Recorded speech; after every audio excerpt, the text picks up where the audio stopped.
뭐 이런 식으로 여러분들이 하실 수 있고. 안녕하세요. 빠르게 애플 소식을 전해드리고 있는 이프입니다. 애플의 신제품들이 공개가 되었다는 이야기는, 즉 애플이 지난 WWDC 이사 행사에서 공개한 새로운 OS들이 업데이트될 시기가 되었다는 이야기이기도 하죠. 그래서 오늘은 제가 애플워치를 사용하시는 분들을 위해서 워치OS 11이 어떻게 달라지는지 소개를 해드리도록 하겠습니다. 일단 이번 워치OS 11 버전은 9월 17일에 정식적으로 배포가 될 예정이고요.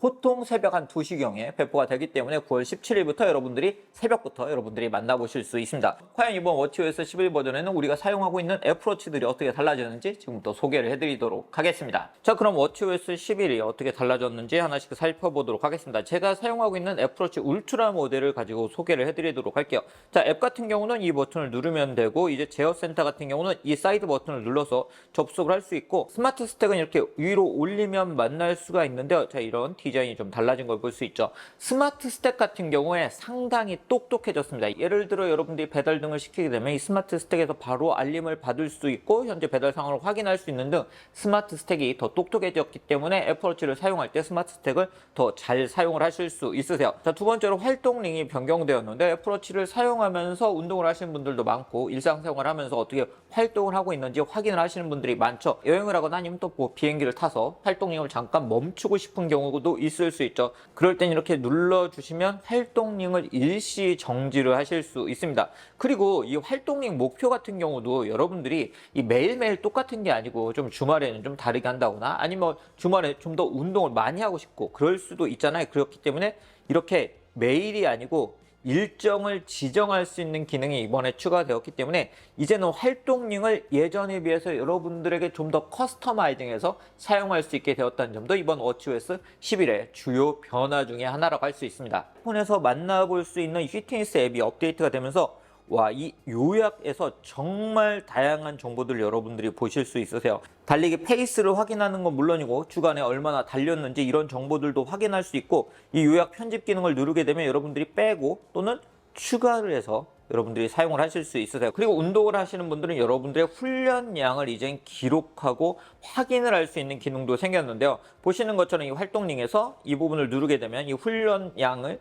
지금 어떤지를 확인을 할 수가 있죠. 그리고 여러분들이 이 운동을 눌러서 여러분들이 훈련 강도를, 운동의 강도를 여러분들이 설정을 하실 수도 있으세요. 자, 그래서 이런 식으로 설정을 하실 수도 있고, 애플워치를 가지고 운동을 하시면 자동으로 기록이 되기 때문에 평소에 어떻게 운동을 하고 있는지도 확인을 하실 수 있습니다. 그리고 활력 징후라는 새로운 지표가 생겼는데, 여러분들의 수면 상태 등을 파악을 해서 여러분들이 현재 어느 정도 에너지를 가지고 있는지 확인할 수 있기 때문에 수면 측정을 하시는 분들은 이 활력 징후를 확인하실 수 있으세요.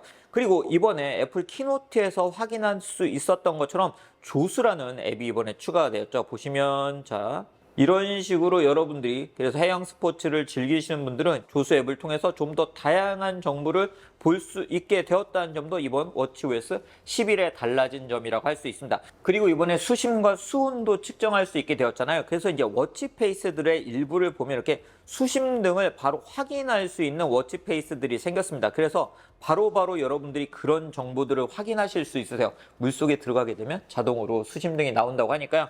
물속에서 즐기는 스포츠를 즐기시는 분들은 이런 워치페이스를 등록해서 사용을 해보시는 것도 좋을 것 같습니다. 워치페이스 관련해서는 사진 워치페이스가 또 달라졌는데요. 사진 워치페이스 같은 경우는 좀 더 멋지게 여러분들이 사진을 표현할 수 있고 사진이 자동으로 바뀌게 설정할 수 있기 때문에 이런 워치페이스들을 설정을 해서 사용을 해보시는 것도 좋은 방법일 것 같습니다. 자, 사진 같은 부분을 이렇게 누르게 되면 뭐 사진의 크기나 이런 부분을 설정을 할 수 있고 사진을 셔플되게 할 수도 있고요. 사진을 선택해서 넣을 수도 있고요. 그리고 워치OS를 업데이트해서 이렇게 보면 자, 이렇게 모듈이나 모듈 듀오, 콤팩트 모듈 등의 이런 워치페이스가 이렇게 디자인이 좀 달라진 걸 볼 수 있죠. 그래서 이런 워치페이스들도 적용해서 앞에서 제가 보여드린 것처럼 수심, 수온 등을 체크를 해서 사용을 해보시면 좋을 것 같고, 이번에 애플워치 10 시리즈에 적용된 워치페이스들도 있는데 그 워치페이스들 같은 경우는 이 디스플레이가 달라졌기 때문에 기존 사용자들에게는 안 뜨는 것 같더라고요. 그렇기 때문에 애플워치 10 시리즈를 구매를 하신 분들은 그렇게 새롭게 출시된 워치페이스를 사용을 해보시는 것도 좋을 것 같네요. 그리고 애플워치에는 더블탭이라는 기능이 있죠. 이 더블탭 기능이 이제는 개발자분들에게 오픈이 되었기 때문에 API가 오픈되었기 때문에